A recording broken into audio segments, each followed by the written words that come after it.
Assalamualaikum warahmatullahi wabarakatuh. Jumpa lagi bersama saya di channel Tani Cyber. Pada video kali ini saya akan share sedikit tentang bagaimana membuat proxy server eksternal. Nah, pada video saya sebelumnya saya sudah membahas tentang bagaimana mempercepat koneksi internet atau mengoptimalkan dengan menggunakan web proxy internal yang ada di Makrotik. Nah, kemarin ada beberapa pertanyaan di kolom komentar saya, bagaimana kalau misalkan kita membuat web proxy-nya itu di server eksternal, jadi tidak jadi satu dengan Makrotik-nya. Nah, kira-kira topologinya nanti akan seperti ini yang akan kita buat. Jadi ada Makrotik, tentu saja Makrotik ini sudah berfungsi baik sebagai router. Kemudian di sini ada dua jalur WiFi sama jalur untuk yang ke LAN. Nah, di mana nanti tujuannya ketika ada klien akan mengakses internet, maka dia terlebih dahulu akan masuk ke requestnya ke Makrotik. Tetapi nanti oleh Makrotik itu akan dialihkan atau diredirect terlebih dahulu untuk dicek oleh proxy server. Jadi nanti ketika ada request oleh Makrotik akan diarahkan ke proxy server. Ketika nanti requestnya sesuai dengan rule-nya, maka dia akan diberikan akses, apakah di aksesnya itu dilanjutkan atau di allow untuk mengakses internet situs tersebut, atau nanti di deny. Kalau di deny berarti nanti ini akan difilter dan tidak bisa mengakses web internet. Nah, kelebihannya seperti yang video saya sudah jelaskan, bahwa web proxy server ini fungsinya sebagai cache server ya. Jadi dia akan menyimpan nanti semua akses yang pernah diminta oleh klien di sini. Sehingga nanti ketika akses berikutnya itu tidak perlu repot-repot mengambil ke internet langsung, tetapi apa yang ada di proxy server ini nanti akan diberikan langsung. Sehingga itulah yang dimaksud dengan mempercepat akses internet. Oke, langsung saja. Ini saya sudah punya server di sini ya, dan server ini yang pasti harus menggunakan IP statik dan harus terkoneksi dengan lokalnya dulu, dengan internetnya juga harus terkoneksi. Nah, untuk bagaimana setting IP statik sudah saya jelaskan di video saya sebelumnya. Nah, kita login terlebih dahulu, Taufik, kemudian passwordnya. Saya masuk ke admin dulu, sudo su. Oke. Nah, ini dia. Nah, kita akan menggunakan Squid ini diinstal di Ubuntu. Versi yang saya pakai adalah Ubuntu 20.04. Jadi karena kita menggunakan Ubuntu berbeda dengan Makrotik. Kalau di Makrotik tinggal kita enable saja web proxy-nya. Tapi kalau di Ubuntu nanti kita harus install terlebih dahulu daemonnya atau aplikasinya yang namanya adalah Squid ya. Versinya versi 3. Jadi Squid 3 nanti yang akan kita install. Oke, kita cek dulu ping. Saya cek koneksi dulu. Oke, koneksinya sudah jalan, berarti saya tinggal langsung download saja apt get install Squid 3. Oke, yes. Jadi aplikasinya adalah Squid 3, ini lagi proses install. Kok error ya? Oke, kalau error coba saya ganti dulu untuk repositorinya ya. Repositorinya kadang agak ini. Saya ganti repositori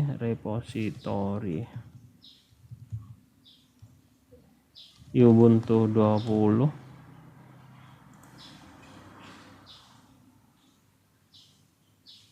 Saya pakai yang punyanya pen ya, ini ya. Lebih stabil. Ini saya copy. Kalau di sini ya, di VirtualBox-nya nggak bisa langsung di paste ya. Jadi saya akan remote saja pakai putih. Sebentar ya. IP-nya 172.10.10.100. Yes. Oke. Sudah.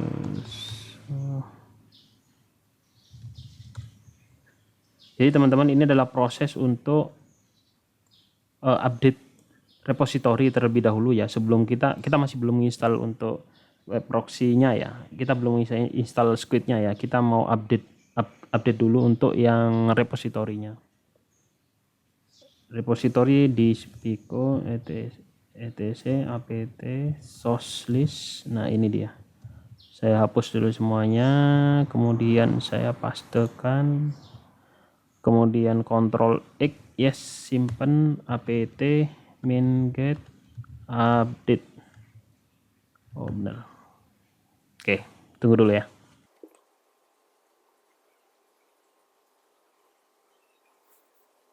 Oke, ini sudah selesai, saya update repositorinya. Saya coba lagi untuk install apt main get install ya. Install Squid 3. Yes. Mudah-mudahan bisa. Nah, untuk konfigurasi Squid sendiri nanti banyak sekali ya, karena fungsinya kan bisa sebagai case, kemudian bisa juga sebagai kontrol akses per network, misalkan mau diizinkan atau tidak, atau bisa juga untuk memfilter atau memblokir situs-situs yang tidak kita inginkan dan lain-lain sebagainya. Nah, pada video kali ini kita akan mulai dari dasar terlebih dahulu. Nanti mungkin di video-video berikutnya akan kita tambahkan bagaimana blocking situs, bagaimana filter ACL dan sebagainya. Nah, oke, ini sudah terinstall, sudah sukses terinstall. Kita akan melakukan konfigurasi. Konfigurasinya ada di sini, ada di Pico etc Squid, kemudian Squid config. Nah, ini adalah konfigurasi Squidnya ya. Ini adalah konfigurasi Squidnya. Banyak sekali di sini yang bisa kita optimalkan. Nah, untuk pemula mungkin ya, yang perlu diganti adalah bahwa secara default ya, Squid ini memblocking situs-situs semuanya, memblokir. Jadi kita akan membuka dulu situsnya ya. Caranya buka bagaimana? Jadi kita tidak konfigurasi apa-apa dulu.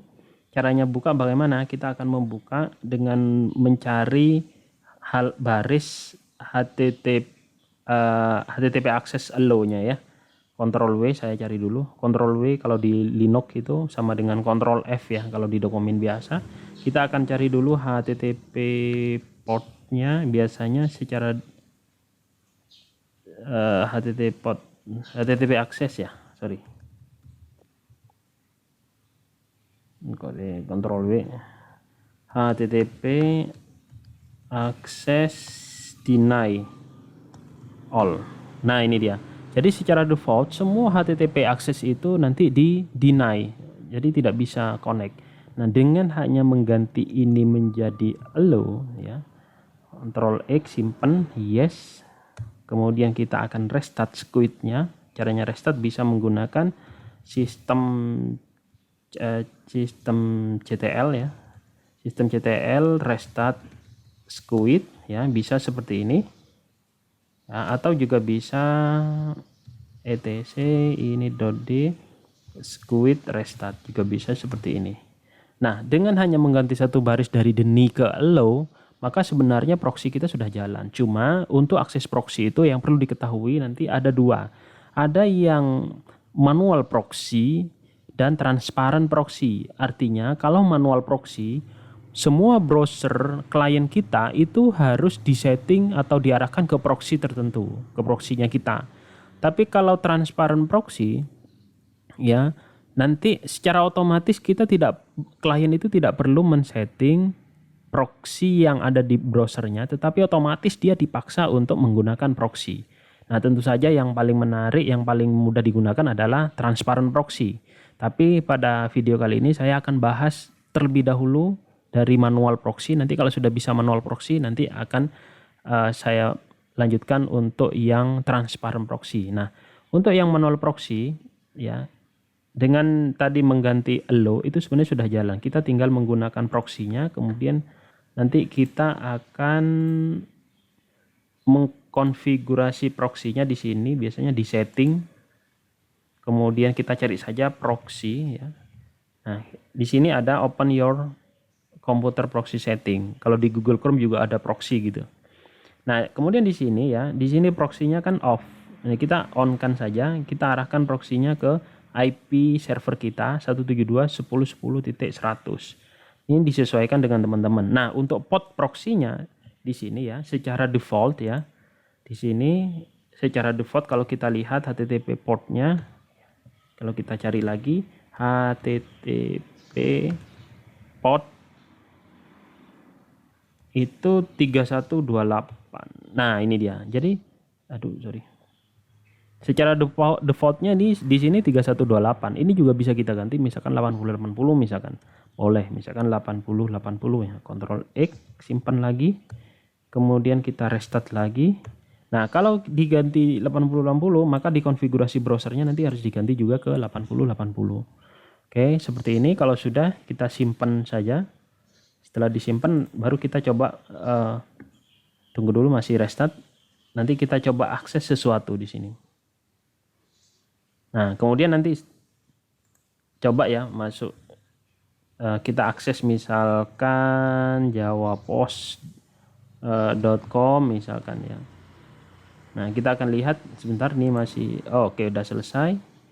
Kita akan cek enter ya. Nah, ini kan sudah bisa.